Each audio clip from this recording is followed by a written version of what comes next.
10 keys for personal success. I want to remind you that our class is really focusing on success, which gives you influence. And that's the concept I'm trying to communicate to you as we share these thoughts. The school of influence is really based on the level of success that you have. I was thinking, for example, LeBron James, one of the top basketball players in the world today, was simply a young man from a high school. But his success in sports makes him celebrated. The word celebrate is where we get our word celebrity from. A celebrity is someone who the majority of the people celebrate, and therefore they consider them to be people of influence. His success as a basketball professional on the court gives him influence in so many other areas. A young man won the MVP last night. All of a sudden, he was telling a story yesterday when he got the award last night about his mother bringing him up as a single parent and how she contributed his life. But he was unknown. His success, I think it's Kevin Durant is his name. He really became influential last night because of MVP, most valuable player in basketball. And again, I want you to understand the principle behind that. The principle is, if you become successful in an area of your life, you really become influential in the areas of life. And so the goal is to really become successful. I'm giving an example of Jesus Christ. When Jesus came out of that little village called Nazareth, Nazareth only had 11 houses. That was main town. And it had one street. I went to visit Nazareth over 27 years ago, before it was built up. And they did excavations. The archaeologists found the original Nazareth. And Nazareth was built around a well, because wherever people found water, that's where they built a city or a village. And they discovered that Nazareth only had 11 houses. No wonder why Jesus was well known in that little town.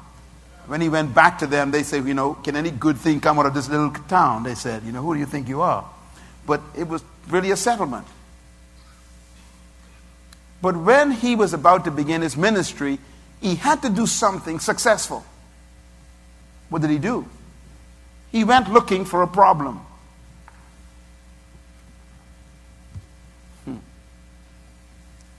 If you are a basketball team and you're losing, you want to find a player who can solve your problem.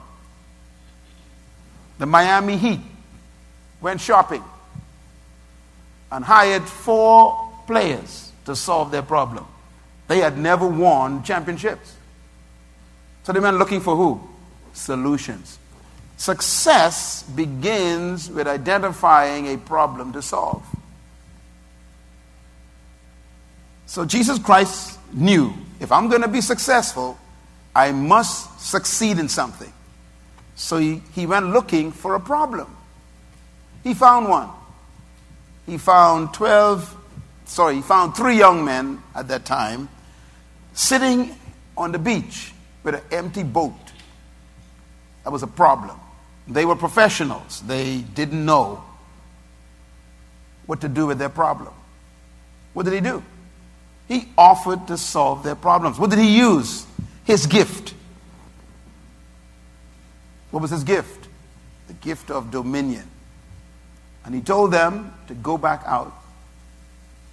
Wrong location, wrong depth, and net on the wrong side, and he solved their problem. Now, what happened after that? Do you remember what happened after that? It says, Peter said to him, "What manner of man are you?" In other words, you just separated yourself from normal men. That's what that means. We thought you was a normal person. Success begins with separating yourselves from the pack. What manner of person are you? Why? because you solved a problem that we couldn't solve. You used the gift we didn't know you had. Immediately, he became celebrated. He became a celebrity. No wonder why they were willing to drop their nets, shut down their fishing company, and join him. Because he became what? Successful in an area of life. Therefore, he became influential. Influence is the capacity to cause other people to listen to you or to follow you. What is influence? Oh dear. I guess I'm talking to myself. Let me talk to myself, talk to the hand. Influence is the capacity to cause other people to listen to you or to follow you. That's influence. Suddenly they decided to listen to him. Then they went even to the point where they said, we will follow you. Influence is when other people change their priorities for yours. What is influence? When other people change their priorities for yours. It's influence. So the reason why we focus on success is because success brings you influence. And I'm going to move very fast tonight because I want to get to these 10 keys. And then for the rest of the year, we are going to deal with each one of these keys, and we're going to deal with national influence. Because you will never be successful until you have influence. And you will never have influence until you are successful. They are connected. So I want to begin to talk about then the origins and the nature of success. Our focus in this session is going to be on the role of laws and rules in personal success. Write that down, please. The role of laws and rules in personal success. There's one point I want you to leave this class with tonight, and it's this. There's a difference between a law and a rule. And rules can actually stop you from being successful. We'll explain this in this session. Anyone who wants to be successful must break the rules. Please listen carefully. I'm going to give you an important lesson tonight. Your failure in life or your lack of success in life is related to the fact that you obey the rules.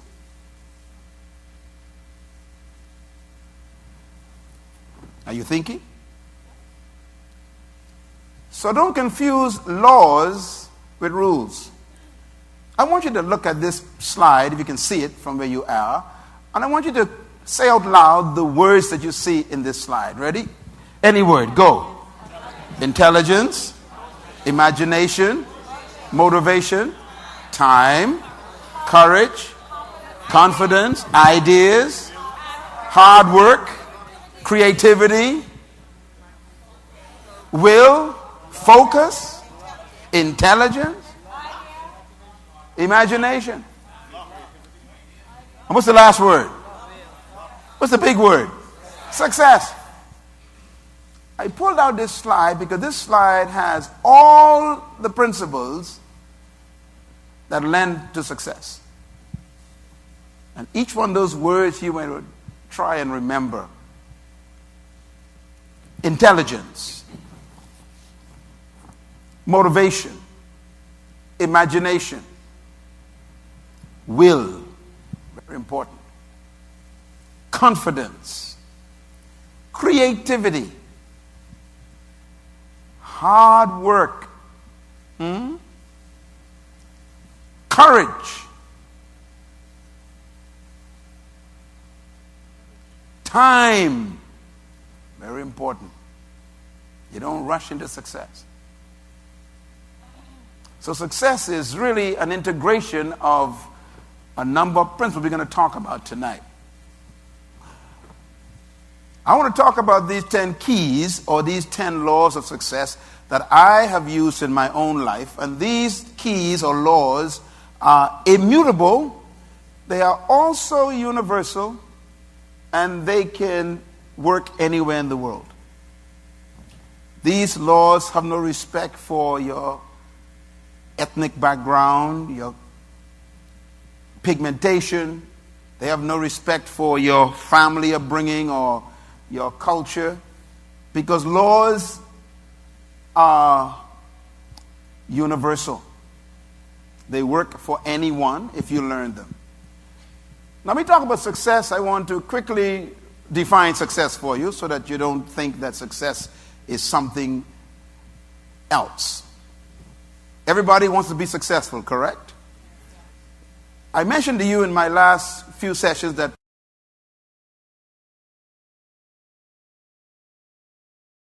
success is predictable, failure is predictable. And the reason why success and failure are predictable is because everything was designed to function by laws. And laws make things predictable. Laws make life predictable. Write that down. All life is predictable because of laws.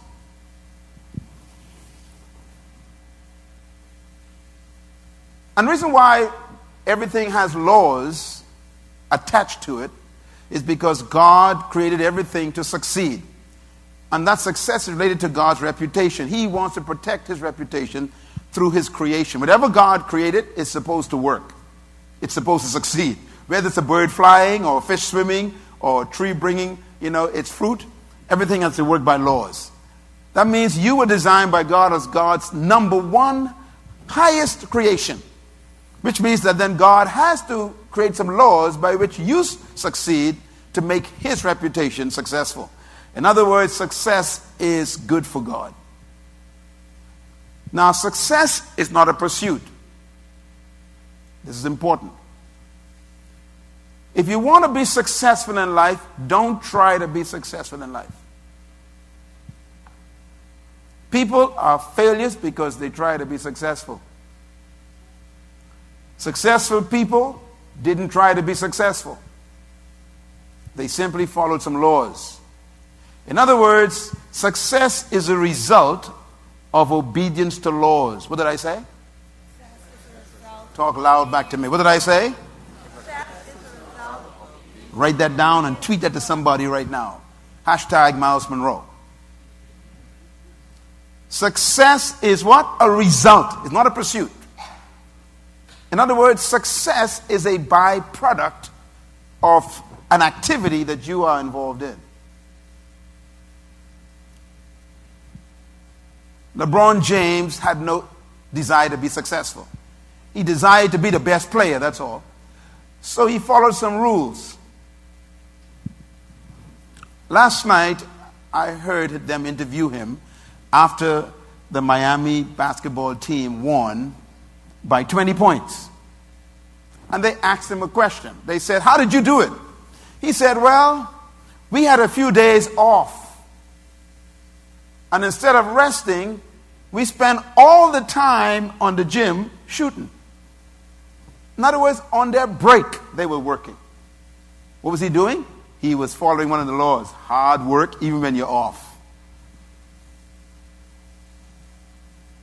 He was telling us that his success is not something he desired to pursue, but rather he was more concerned about working a law. So that's important to understand. What is success? Let me define a couple of thoughts for you. First of all, success is not what you've done compared to what others have done. Why? Because you'll always find somebody less than you and better than you. So you can actually claim to be the first in the class and still be a poor student. I remember that happened to me when I was a kid in Western Prep School here in the Bahamas. I went home and I was so excited. I got 48 on the test. 48. And I got the top mark in the class. I went home and showed my mother my exams, my test. My mother punished me. She said, you got first in the class at 48. Two things has to happen. Number one, the teacher need to be fired. And number two, you are disgraced. That means everybody got less than 48. She said, 48 out of what? And that was the question. 48 out of what? See, success is not measured by what you've done compared to others. Success is measured by what you've done compared to what you were supposed to do. You were supposed to get 100. So 58 at the top of the class is failure because 100 was supposed to be success. So success is not measured by what you've done compared to what the others have done. It's measured by what you've done compared to what you should have done.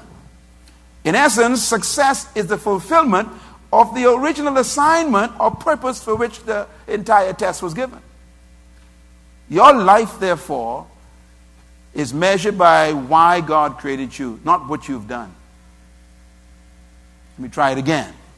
Your success in your life is not measured by what you've done, but by why God created you compared to what you've done. In other words, you could be a complete failure and everybody else thinks you are successful because you didn't do what God purposed for your life.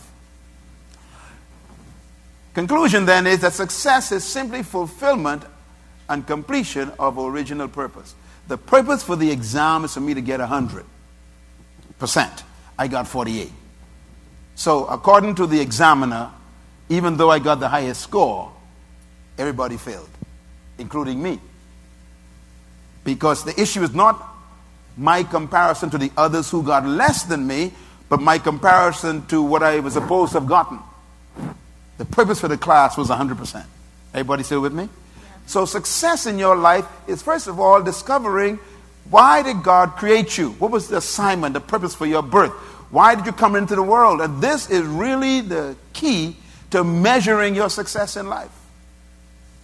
That's why God measures success this way. Jeremiah chapter 29, verse 11. He says, I know the plans I have for you, declares the Lord. Plans to prosper you and not to harm you. Plans to give you future and what? Hope. To give you a future and a hope. God has a future, a mark up ahead of you that's supposed to be what you reach. If you don't make it to the future that God intended for you, no matter how many people celebrated you, you are a failure. So success is measured by the future for which you was conceived. Ecclesiastes chapter 10, verse 10 says, if the axe is dull and the edge is unsharpened, much strength is needed. But with skill, success comes quickly. I love that verse. If the axe is dull means that if you don't know and understand the laws and the keys and the principles of success, you will work hard like a dull axe and still not get the tree cut down. You won't accomplish what you were born to do. So life is not really just about working hard. It's about working skillfully, smartly. And the only way to work smartly is to have knowledge of the law. Skill has to do with knowing the laws. A skillful mechanic can fix your car in 1 hour. You can sit by your car and be angry for 2 days. What's the difference between you and the mechanic? He knows the laws of the mechanics, right? So he can fix your car. So you can work hard and still be a failure if you don't know the laws. So what is the laws we talk about? Why do we call it the keys to success? Jesus Christ said these words concerning living in his kingdom. Matthew 16, verse 19. He says, I will give you the keys, notice the plural word, of the kingdom. Whatever you lock up on earth will be locked up in heaven. Let me explain what that means. He said, I'm going to give you some laws. Keys are laws, principles. He said, with these principles, you can stop things from happening or you can start things to happen. And whatever you stop when you use these keys, heaven will back you up. And whatever you allow, heaven will back you up. In other words, you control on earth what heaven does. Wow. I'm going to give you the laws, he says, by which you can actually bring heaven to earth. You can cause heaven to act on your behalf on earth. So whatever you start or stop depends on the laws that you disobey or obey. You can shut down things or open up things depending on the laws you obey or disobey. Is that clear? He's giving us really, notice he says, heaven will do what you do, which means that he's telling us that this ain't up to God. Success is not up to God. It's up to you. If you don't know the keys, God can't help you. If you know the keys, God will help you. Why? Because God is a God of laws. He responds to laws. Just like any manufacturer, you obey the laws of the manufacturer, they guarantee the product will operate. They support their product because you keep the law. So God says, I will give you the keys, I will give you the principles, the systems, the concepts by which we shall have success. Now, I want you to think about this. Now, success, as I said, is not really something you pursue. It is a journey. It is a process. You will have success at increments on your way to your ultimate purpose. Success has more to do with moving in the right direction than coming to a destination. Success really is a process, not really a destination. When you make it based on the process to your ultimate purpose, then you are what you would call fulfilled, or you fulfilled the assignment. If I got an A on that test, I would have fulfilled the assignment of the one who said the test.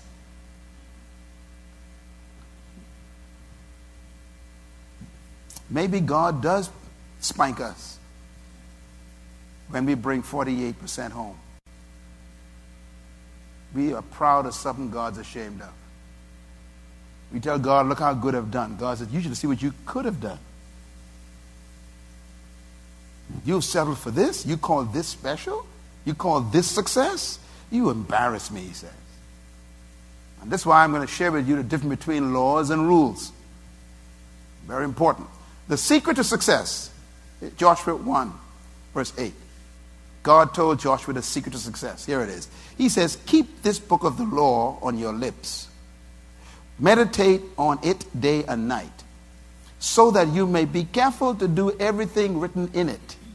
Then you will make your way prosperous, and you will have good success. God gave the responsibility of success to you, not to him. Read that verse again. God says, it's up to you, Joshua, whether you succeed or fail. And it depends on what? What do you see there? Come on, say it loud. What does it depend on? Laws. Yeah, thank you very much. Laws. I told you that success is predictable. You could actually reverse this verse. Let us reverse it, okay? If you do not keep this book of the law on your lips, and do not dwell in it day and night and meditate, and do not be careful to do everything in it, then you will make your way a failure and poor. Am I right? Yeah, it's reversed. It's predictable. So if you don't know the laws and don't obey them, then you can't pray for success. No one has ever been successful because someone prayed for them or because they prayed for it. Success is a result of obedience to laws. Am I clear? Okay. Why are laws so important? You can deal with this real quickly. Write this down. The key to life is order. Order comes from law.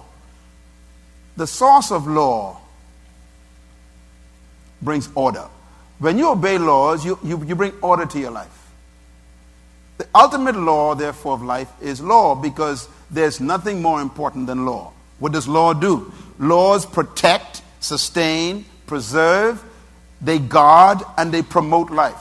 If you obey laws, they'll protect you, they will guard you, they will preserve you, they will sustain you, and in the end, they'll promote you. If you always do what's right, I guarantee you, you will emerge to the top eventually. People who take shortcuts, people who sell drugs become rich, or people who sell their bodies, pay their bills, or people who compromise in their jobs to get ahead, don't worry about them. Don't be jealous of them. They will fail. They will fail. Because you cannot break a law. Laws break you. Write this down, please. Without law, there's no definition in life. Laws define things. You put a seed on a tile floor and leave it there for 20 years, the seed will stay there and no tree will come forth. Why? Because you violated the law of the seed. So the laws define what the seed must do. You must put it in soil. You must give it moisture. There must be light, or sunshine, or somewhere. Otherwise, the seed will never bring forth the tree. So you can pray over a seed for 20 years in the lobby on the tile floor. Your prayer, speaking in tongues, quoting scripture over that thing, casting demons out, will not bring that tree out of that seed. Because laws cannot be substituted by prayer.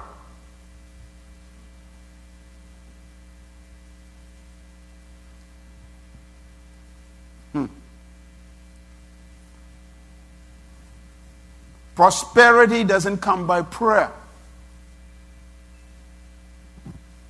If you obey my laws and keep them, meditate on them, you will make your way prosperous. Prosperity doesn't come by prayer. It comes by keeping laws. Some of the laziest people in the world are Christians. And somehow their Christianity makes them lazy. They want God to do magic. These people are wicked. They look for miracles all the time. And we know what happened when those people asked Jesus Christ for a miracle. They asked him one time, show us miracles. He said, only a wicked and adulterous generation seek miracles. In other words, shortcuts. One of the greatest temptations the devil levied on Jesus Christ was this temptation. He took him to the highest pinnacle and said, jump.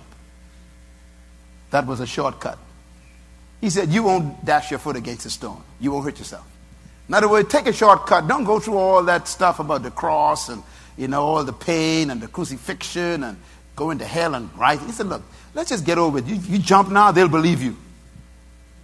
And guess what? That was the biggest temptation, That was the biggest one. Because Jesus said after that, why tempt the Lord thy God? In other words, the bread and the power was okay. But this one, he said, this was temptation. The shortcut. The longest way to success is the shortcut. Tweet that to someone now. What did I say? The longest way to success is a shortcut. Shortcuts means you violate laws. The Bible calls this trespassing. If you cut across somebody's yard instead of going around the main road, you call it a shortcut, don't you? But what are you doing? Trespassing. And Christ says, forgive us our trespasses. Forgive us from trying to make life quick without going through the process of laws. Forgive us for trying to get quick schemes. And that's why people get into problems with business. People offer them all kind of quick, get rich quick stuff. Sell this or do that. That's why gambling is really demonic. Not because you can't gamble, but because gambling encourages shortcuts. And a person who gambles, I guarantee you, they will always be poor. Even if they win once, they can be poor. Don't violate law.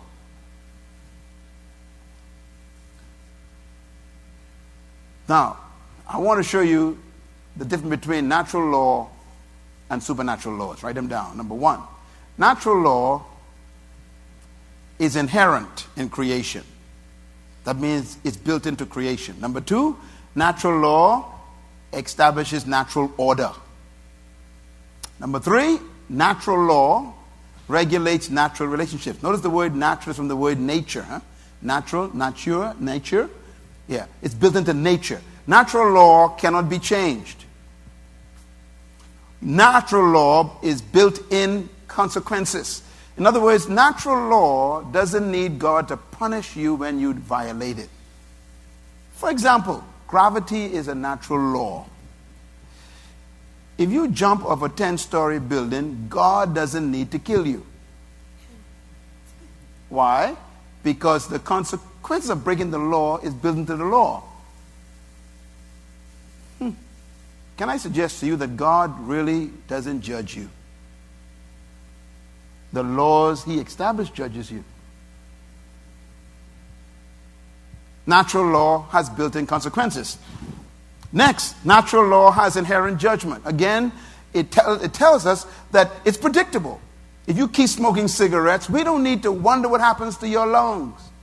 You keep drinking alcohol, we can predict what happens to your liver. There's no question about that. Your liver is given to you to purify the blood in your body. If your body is filled with alcohol in the blood that you drink, the liver takes it out of the blood and keeps it. The alcohol burns the cells in the liver because of acidity, and it becomes fried. It called it cirrhosis of the liver. Now you end up with a fried liver that can't purify your blood anymore, and the liver poisons you. The thing that's supposed to keep you pure becomes your poison. Why? Because the liver was never designed to extract alcohol. So you broke a law. It's built-in judgment. God has never killed a smoker. God has never killed an alcoholic. God has never killed a drug addict. Never. God never makes you poor. You mismanage funds, buy things you can't afford, buy things you don't need. There's a law. There's a judgment built in. It's a law. Spiritual laws are very important. I just gave you natural law. Spiritual laws, number one, are established by God, the Creator. And this is important. In other words, natural law and spiritual law have nothing to do with you. They are established by the Creator. You didn't create gravity. God's wonderful design of the universe created gravities. Secondly, spiritual law establishes your conscience. There is a law in your body called the conscience. It's in your mind. No one has to tell you when you're doing wrong. There's a law in your body that tells you. You know when you ate too much. You know when you ate something that ain't good for you. The person who's smoking the cigarette knows the cigarette is bad. Their conscience tells them this is bad. But the habit controls them. Your conscience is a natural spiritual law. And number three, spiritual laws are inherent in the human spirit. All of us know sin. Even the guy who doesn't know God knows when he's breaking the law. There are laws built into our spirit being. Number four, spiritual laws regulate supernatural relationships. For you to relate to God, you have to obey some spiritual laws. First, submission. You got to submit to God. God can't help you if you ain't submit. Number two, you have to confess that you don't know nothing. That's a spiritual law. If you come to God as if you know everything, then why do you need God? That's a law. A law of submission, not just of your body, but of your mind and your intelligence. And the last one, spiritual law is built-in consequences. The wages of sin is death. So when your forefather Adam sinned, God didn't put death on him. Death was built into the law. Let me quote God's word. God says, "The day you eat this fruit, you will surely die." He didn't say, "The day you eat this fruit, I will kill you." The dying was in the act of eating the fruit. In other words, disobedience has its own built-in consequences. God don't need to judge us. So that's how powerful laws are. Laws are so powerful. They have their own inherent judgment. You may think, for example, you're getting away with some private things God don't know about. God knows everything. He sees what you're doing when no one's watching. And God has given you some opportunity to sort this thing out because eventually it's going to destroy you. And if you're having an affair with sin, flirting with sin privately, secretly, God don't worry about you. And God don't even judge you. It's built into the act.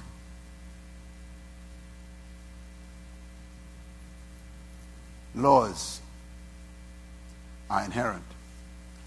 Now, the reason why I showed you that is because I want you to see the difference between laws and rules, because there's a difference between the two and it affects your success. Write this down. Law is the inherent principles that regulate nature of life and relationships in God's creation. I'm giving you a definition of law. Law defined is inherent principles. That means the built-in principles that regulate the nature of life and relationships within creation. For example, the tree relates to the soil because of a law. They have a relationship. If the tree breaks relationship with the soil, no one has to kill it. The judgment is built in it. The fish must relate to the water. They got to get along real well. If the fish decides, I don't like you no more water, you don't need to kill the fish. Dies. God never killed Adam. God says, look, your relationship with me depends on you not touching that tree. I ain't going to kill you. But if you violate that tree, that means the commandment of God. It's not the tree. It's the fact that God told not to touch it, the law. He says, I don't need to kill you. You will die. When a fish leaves water, you never kill it. It dies. When a plant leaves soil, you don't kill it. It dies. When a man leaves God, you don't kill him. He dies. Is that clear? So the relationship is determined by the laws. How many of you drink gasoline? Let me see your hand. You drink gasoline? Let me see your hand. Anyone drink gasoline? Hold your hand up. Anyone love gasoline? You like to drink it? Hold your hand. Nobody? Oh, come on. You mean you actually go to a station every other week to buy this stuff, spend your money on it? You don't like it? You actually do something you don't like? Yes. The question is why? See, you should do many things you don't like, because in order for you to get some dysfunction, you need to keep that relationship with the gas station. You relate to that station because you want your car to function.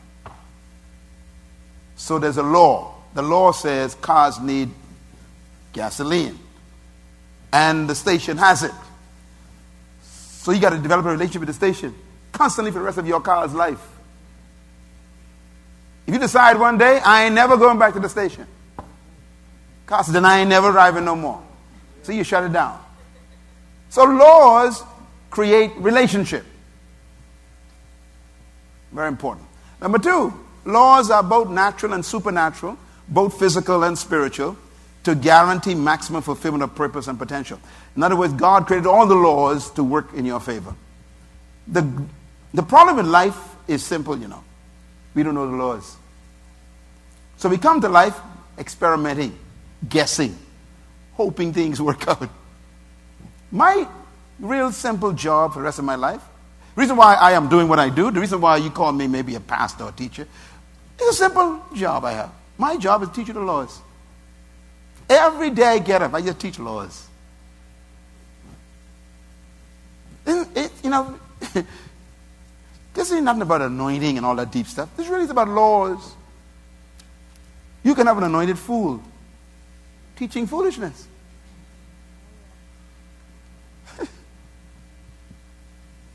You got some good preachers who ain't know nothing but the laws. They make you shout, ha, ha, ha, ha. In the end, you didn't learn nothing. No laws. You just had a good sweat. You're still broke, poor, depressed, frustrated, don't know how to succeed, and you've been going there for 50 years. Because it's not the preaching that sets you free. It's the truth of the laws that set you free. And that's why we have this class. This class is about law. Let's talk about the law of nature. Law is essential to life. Law is necessary for all relationships. And the concept of need is the concept of law. Write that down. Need creates law. Your car needs gasoline, so there's a law established by the need.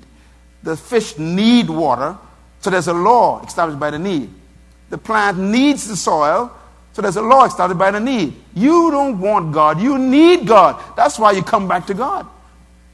People think that coming to God is a religious experience or something. No, it isn't. It's you catching your senses, that's all. Without God, you can do what? Nothing, the Bible says. Without the water, the fish can do nothing. Without the soil, the plant can do nothing. Without God, you can do nothing, he says. This is not a matter of choice. It's a matter of need. You don't want God. Fish don't want water. It's a law. Write this down. Plants need soil. Fish need water. Birds need the air, the freedom. Trees need carbon dioxide. They don't want it. And humans need oxygen. Now the problem with this is humans don't produce oxygen. And they need it to live. So there's a law. The humans got to protect the trees. That's a law. Every time you kill a tree, you're threatening your own life. So this is why governments are actually fining people who are cutting the forest. Because they are about to destroy human life on earth. And so actually there are countries like Guyana or Brazil or Colombia where the largest amount of trees exist in the world. They call it the Amazon forest. That is really an oxygen factory. So the United Nations is actually paying these countries not to cut trees down. Isn't that amazing? Maybe the Bahamas should start a new industry, tree planting. You can plant so many trees on these islands that they will pay you to keep the trees. Because the trees are the manufacturers of oxygen which we need. Law. In other words, law can bring you money if you understand the laws. All right. Challenging laws. Now, when you challenge laws, you put yourself in a predicament. And I'm going to make a statement now. Please buy this CD, everyone, because what I'm saying is the key to your life. This whole CD is important for you to get. I'm teaching you stuff that took me 45 years to learn, and I'm giving it to you in 45 minutes. Write this down. Humans are the only created beings that willfully, intentionally violate natural and physical laws. We are the only creatures that do it. Fish never leave water. Plants never leave the soil. They don't challenge the law. We are the only creatures God created that question the law, challenge it, violate it, intentionally, willfully walk away from it. We are amazing creatures. And that's why there is global failure all over the world. In every culture, every race, every ethnic group, people are failing by the billions because they disobey laws intentionally. All other created things submit to law. They obey natural law and spiritual law. You know, do you remember Lucifer? Lucifer was created as a cherub. Cherub. A cherub is an angel that was created by God to carry out certain responsibilities. For example, there are 3 cherubim that we know of. Cherubim is a plural word. Cherub means singular. There are 3 cherubim. One we know of is Michael. Right? The Bible talks about Michael. The second one we know about is Gabriel. It's a cherub. And the third one we know about was Lucifer. Now, all 3 of them was created by God for a specific purpose. Let me give you the purpose for each one. The Bible talks about it. Michael was created by God to be a warrior. He's a warrior. So at any time God wanted some angel to fight, it was always Michael who showed up. Gabriel never was called to fight anybody. Gabriel was created by God to be director of communications. Every government needs a military. They need a Department of Communications. And they need a Minister of Culture. Guess who that was? Lucifer, in charge of culture. Music, sound. Okay. If you study the Bible, whenever there was warfare that was needed, Michael showed up. Remember when Daniel was praying? Who showed up?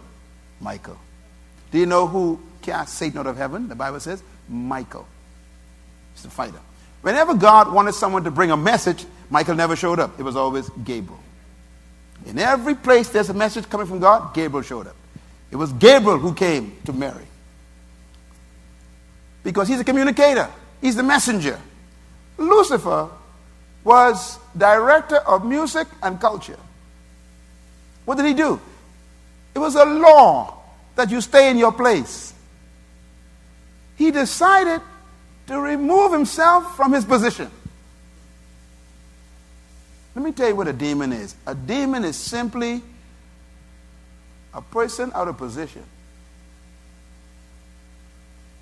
You don't need to kill them. They are naturally tormented. Tormented. The word torment is what the word demon means. Demon means tormented one. Tormented one means somebody who's in a place where they're supposed to be, so they ain't never comfortable. Now, there may be demons in this room. Humans. That's why you are tormented. You are doing something you were not born to do. And that's why you hate going to that job. Because you're not built for this job. It torments you. And you torment everybody in it too. I know why I come here. This old lousy job. I won't go home when it's lunchtime. See, you torment everybody around you. Why? Because you tormented. Because you are out of your purpose. It's a pleasure to be around someone who's supposed to be next to you.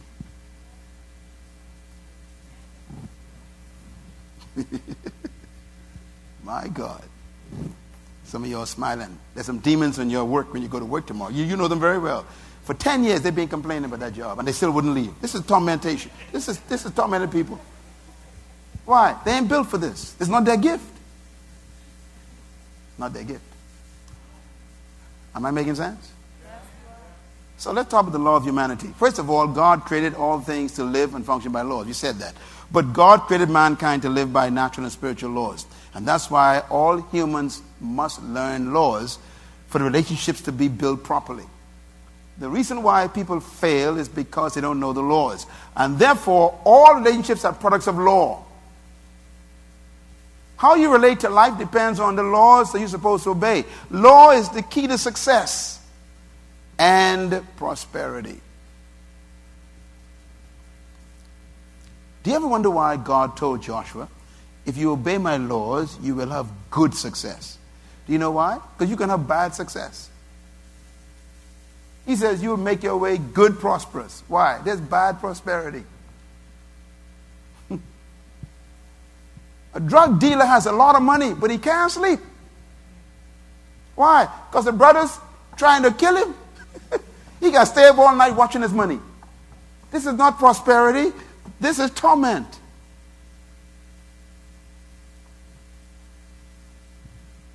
Law is the key to success and relationships.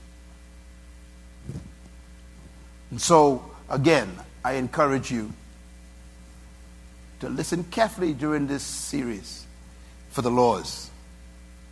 And that's what we're going to learn.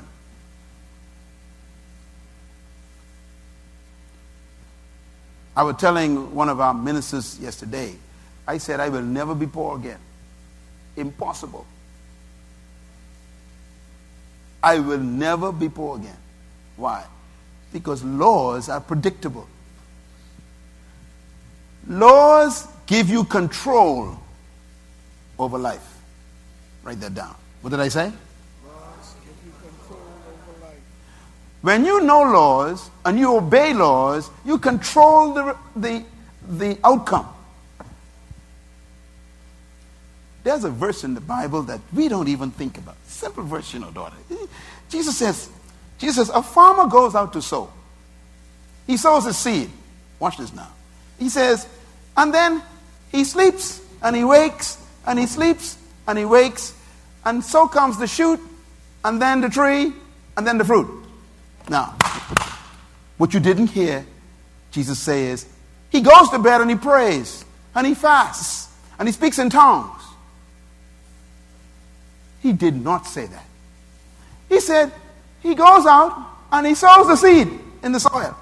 Then he sleeps and he wakes. In other words, the guy doesn't think about it anymore. Why? I done what I'm supposed to do. I obeyed the laws. I can go to sleep. You'll get it after I'm gone. I'm going to say it again. When you know law and you obey law, you control the outcome. The farmer doesn't have to pray for the outcome. So he goes to sleep and he wakes.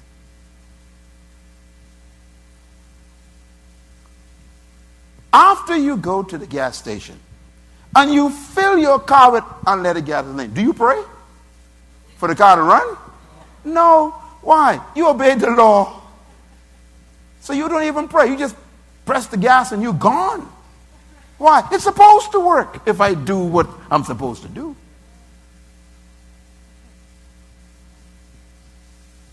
Laws. Law and wisdom. It's very important. Knowledge of laws and principles are the source of wisdom. The Bible says, in all you're getting, get wisdom. And if it costs you all you have, get understanding. Write down the scripture. It is Proverbs chapter 4, verse 7. Write that down. That's one of my key scriptures in my life. One of my favorite verses in my life is Proverbs 4, verse 7. I live on that from a teenage. I still live on it. I'm quoted again. In all you're getting, get wisdom. But if it costs you all you have, get understanding. He's talking about the laws. If you understand the laws, you become wise. Knowledge of laws produce boldness. Sometimes people think that you are wise. No, you ain't wise. You're just knowledgeable. It's knowledgeable of what? The laws. When you learn the laws of life, people think you're smart. You ain't smart. You just got a good memory and you follow the laws. They call that wisdom. I can counsel anybody. I'm counseling people at the top of governments and they think I'm smart. No, I just know the laws. I know the laws of leadership. I know the laws of communication. I know the laws of social development. I know the laws of family security. So I just repeat the laws. They think, oh, you're so wise. I ain't wise. I got a good memory. And they'll pay you for a good memory because the laws make sense. Am I still coming through? Y'all are quiet tonight, boy. Wisdom is laws and principles applied. Matter of fact, the three words you want to remember is knowledge, understanding, and wisdom, right? They're different. Knowledge is information, understanding is comprehension, but wisdom is application. You can actually know laws and don't apply them. The result is the same, huh? You fail. You know your gas tank is on E. You know that. But you could avoid gas stations. You know the car needs it, so you got knowledge. You understand the car needs it, you got comprehension, but you ain't got no wisdom. What is wisdom? Applying it, going to the station and getting the gasoline. So coming to a class like this is one thing. Understanding what I'm saying is another thing.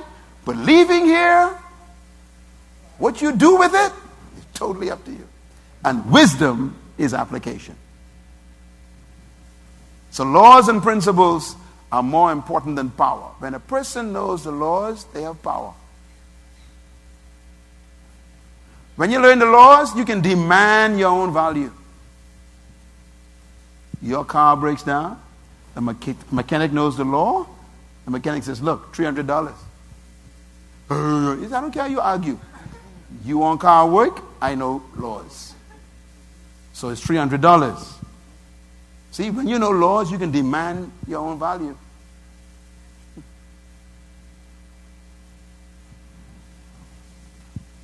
I can almost hear you thinking, why didn't I hear this 25 years ago? Because you were in the wrong place. Now you're in the right place. You at Diplomat Center, at Bahamas Faith Ministries. You're in the right place. Give God a hand for being in the right place. All right. Laws versus strength. Now, notice I talk about laws versus wisdom. But let's talk about laws versus strength. Sometimes a strong person is not smart. Let's read what the Bible says in Joshua 1 again. God told Joshua, be strong and courageous. How? He says, by keeping the laws.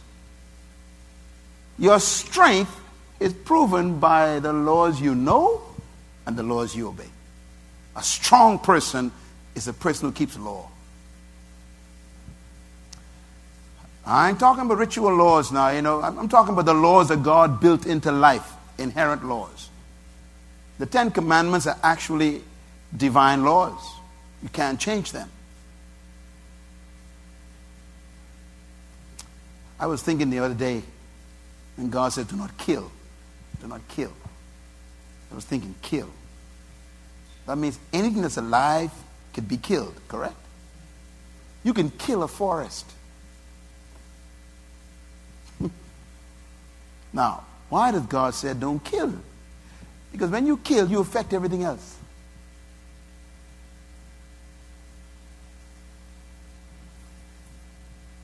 You affect everything else. So these are divine laws. You protect life. You preserve life. Make your way prosperous.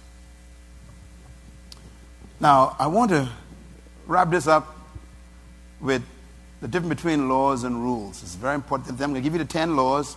We can close on that. And then I want you to don't miss a session. But we can deal with each law separately so you can know them. Okay? Let's talk a little bit about this. True principles and laws are never broken. Violation of law is impossible. You don't break laws. That's number one. Number two, true principles and laws can never be violated. If you jump from a 10-story building, you didn't violate gravity. Gravity violated you. When you jump from a 10-story building, you didn't push yourself down. Gravity pulled you down. Do you know the difference? You didn't fall if you jumped from a 10-story building. You were pulled down. If gravity didn't exist, you would have floated.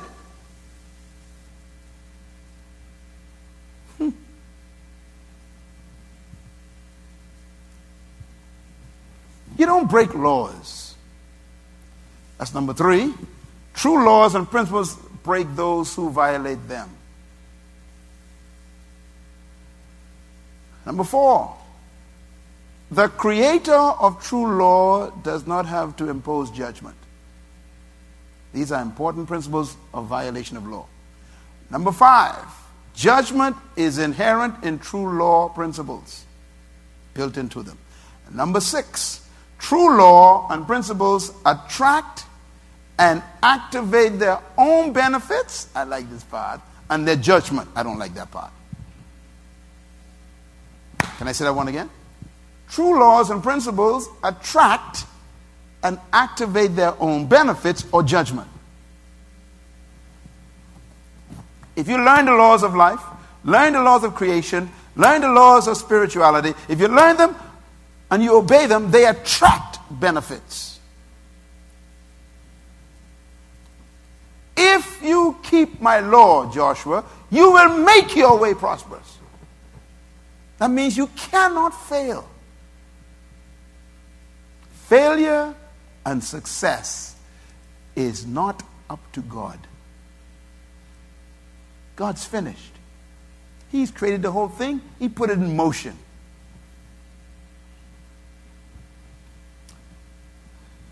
You buy a car made in Detroit from Ford Motor Company. Ford Motor Company builds into this car certain laws. It needs oil. It needs fuel. It needs transmission fluid. It needs radiator fluid or water. They decide that, and then they ship it out to you to the Bahamas. Okay, no problem. They say if you give this car everything it needs, all the laws it needs, needs laws, it will function for you. No problem. If you want the benefits that are built into this car, they say, you must keep those laws. If you violate those laws, you attract what? Judgment. The car shuts down, doesn't serve you, you become a failure. It becomes a failure because you violate the laws. So, laws have their built-in benefits and judgment.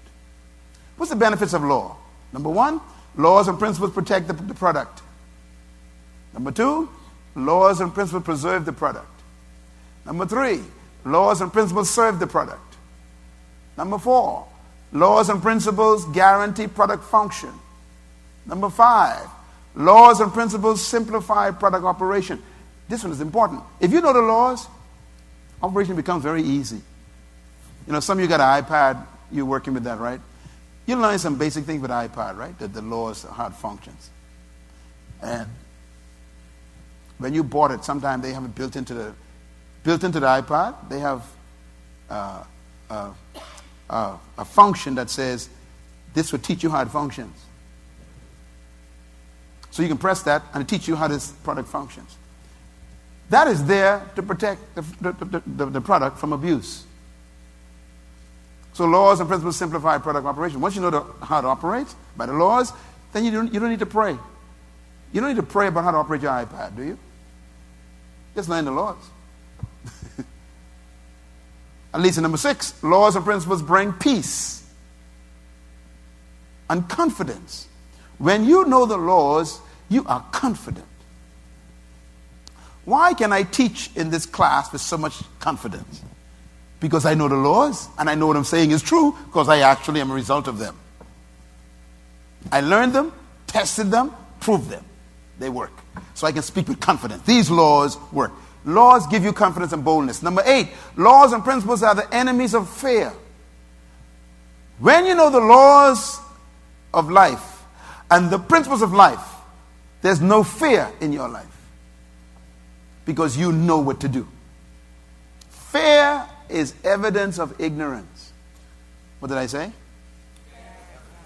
Write that down and tweet that to somebody right now. Hashtag Miles Monroe, please. What did I say? Fear is evidence of ignorance. Wow.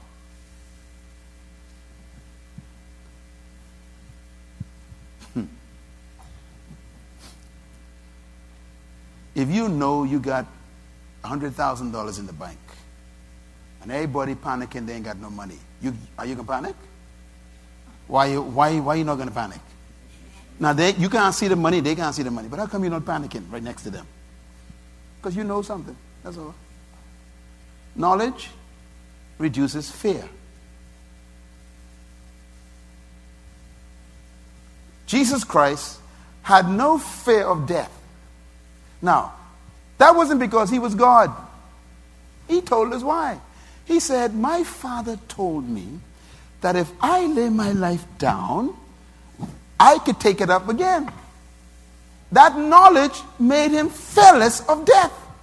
It was the information that gave him the confidence and the boldness. When you know laws, they cancel fear. And now you can see why laws are so important. Let me teach the laws of success. Law is the foundation, again, I repeat, of inherent creation. It is the glue that holds the universe together. Everything exists by law. Everything exists on law. Everything exists for law. And without law, there is no success. Now, why is law so important? I want you to read this verse. And by the way, I want to say this because right now there's some people preaching around the world about grace. I'm not against grace, but I'm against the teaching that grace cancels law. Be very careful. You overdose on grace and you start abusing law. overdose on grace and success runs from you. You overdose on grace and you use grace to break law. Grace doesn't cancel law. Grace positions you to keep the law. Let me prove it. The first statement of Jesus Christ on earth, when he came to earth about law, is found in Matthew 5, verse 17. Read it out loud with me. Go. Do not think, he says, that I have come to abolish the law or the prophets. I have not come to abolish the law, but to fulfill them.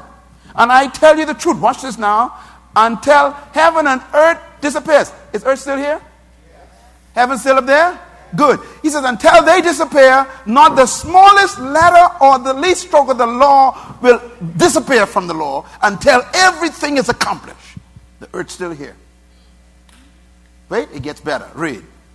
Anyone who breaks one of the least of these laws and teaches others to do that, will be called least in the kingdom of God. Read the last part. It's about me.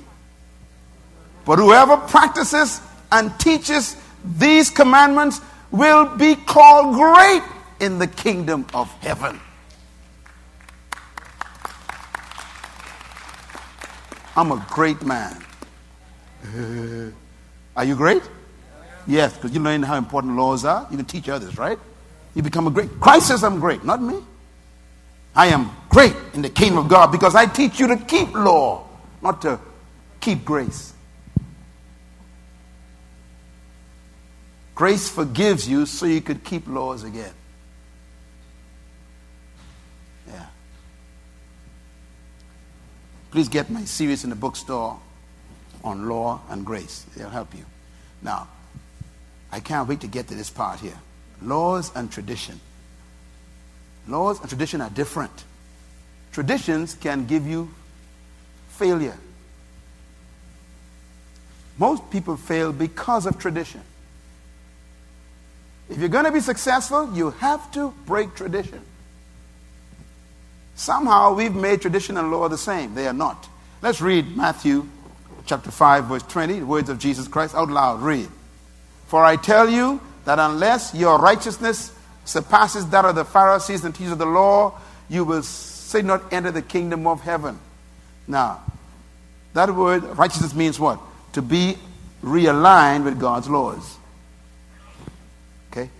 So he's talking about the difference between tradition and laws. If you don't believe me, read the next verse. Matthew 15:2. Read. Why do you disciples break the rules or traditions of the elders? Stop reading. Notice the word or between what? Rules and traditions. They are the same. Okay, read it again. Why do your disciples break the rules or the traditions of who? The elders. Who? The elders, not God. Follow me now.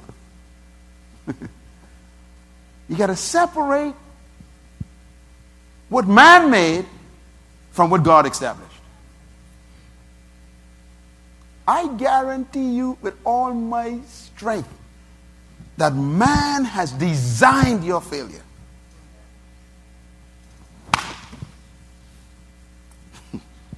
I don't trust no law of man. None.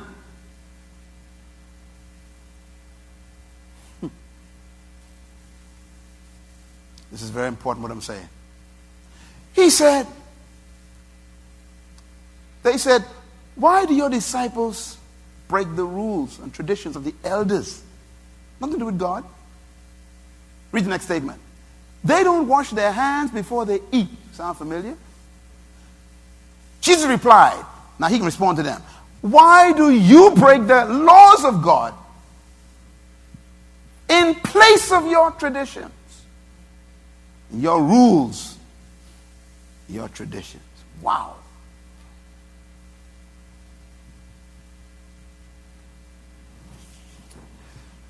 Help me, Lord. The difference between law versus rule. Get your pen. This is fresh stuff of the wire. Remember this all your life. My cyber members, write this down, okay? What is law versus rules? Number one,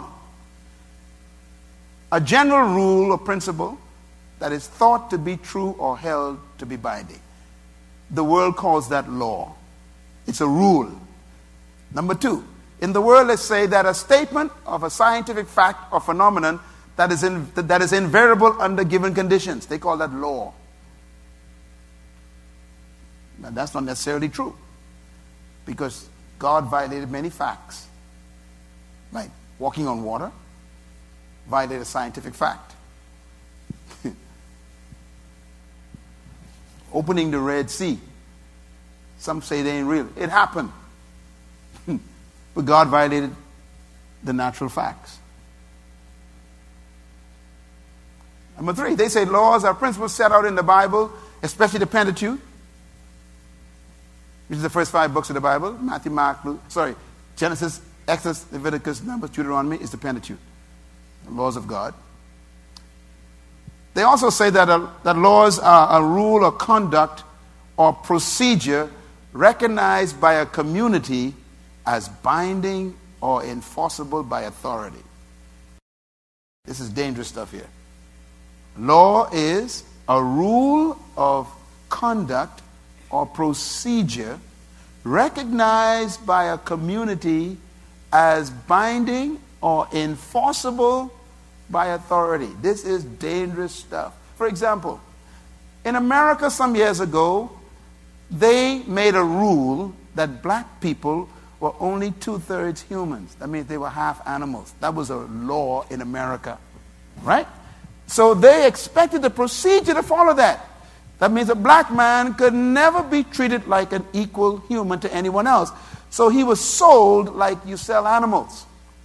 It's called slavery. Why? Because there was a rule that produced that conduct. Watch this. And it was accepted by the community. So the white community in America accepted the rule that black people were not humans. They were just partially animals. So to sell them and to treat them like animals, to beat them and to burn them and to brand them with a hot iron was just like branding a cow. It's not. After all, the rule is accepted in the community that you ain't a real human. So the whole concept was based on a rule created by the community. And it was binding and enforceable by authority. That means authority gave you the right to buy a slave, to beat a slave, to brand a slave, and to sell a slave. The community made that enforceable. That's how dangerous the law is. Now, what happened to that? Well, you get people who rose up and says we are against the rule. Why? Because there's another law. The law says that all humans are equal, made in God's image. So they had to find another law. They got that law from where? Genesis, right? So they say, okay, we found a divine law that says all humans are equal. So the law became more important than the rule.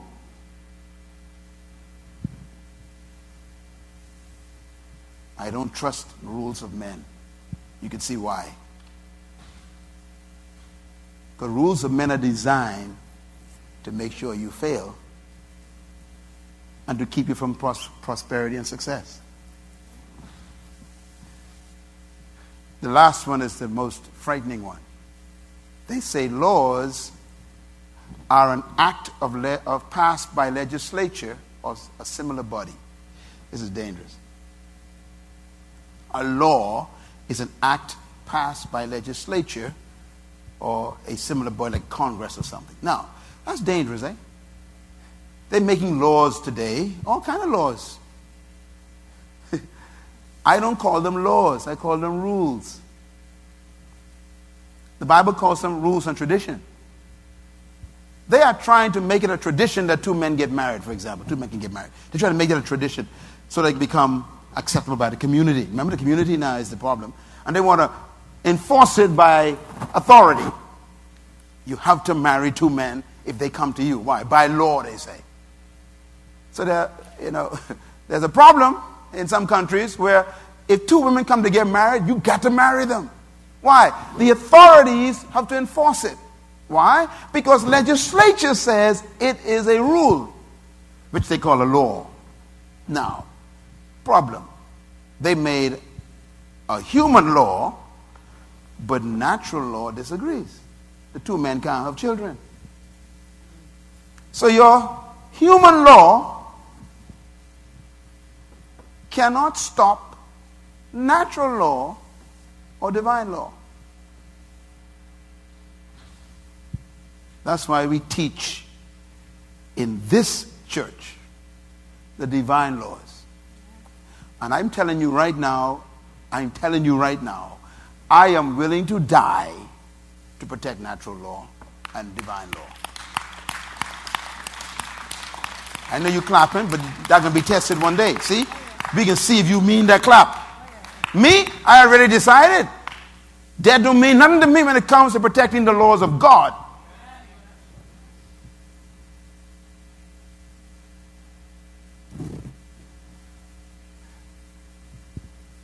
So here's the bottom line. The difference between rules and laws. Number one, laws are more important than rules. What did I say? Tweet that right now to someone and hashtag Miles Monroe. Number two, these are principles. Laws are different from rules. Number three, rules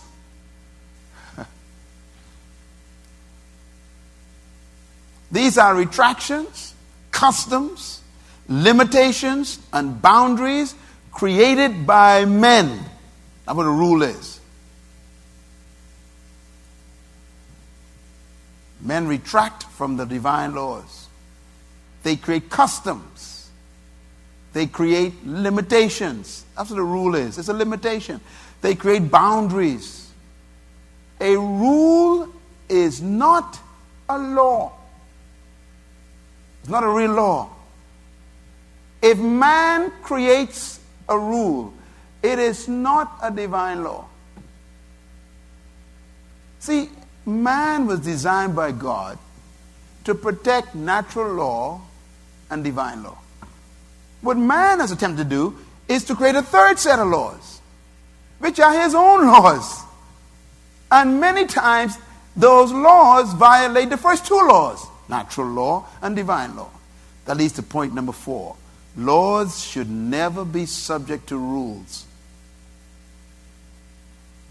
Martin Luther King Jr. said these words when he was fighting against the oppression of white domination in America. He said, there comes a time when it's legal to break human law. That's an important statement. There comes a time when it's legal to break human law. So let's go, he said, let's go march. Let's shut down the country. Let's sit down on the buses. Let's shut down every restaurant. Let's don't go to work. Why? The law says go to work. That's a rule. But we say there's another law. We equal. So we ain't going to work. There comes a point where laws cannot be subject to rules. I'm talking about success tonight. And number 5, where there is conflict between a law and a rule, obey the law. What did I say? When there's a conflict between a law and a rule, obey the law. That might mean going to jail. Nelson Mandela went to prison because he broke a rule. And he broke the rule because he found another law. The law says all men are equal. The rule says they are unequal. He said, I'm going to obey the law and violate the rule. So I'm going to pay the price. And number 6, successful people always break the rules for the sake of the law. I remember when they said that no man could break the 1 minute mile. No, 3 minute mile. 4 minute mile. Yeah. It was a law. It was a rule. They made a rule. The human can't run faster than 4 minutes in a mile, they said. That was a rule. And then one guy decided, I'm going to break it. And once he broke it, everybody break it.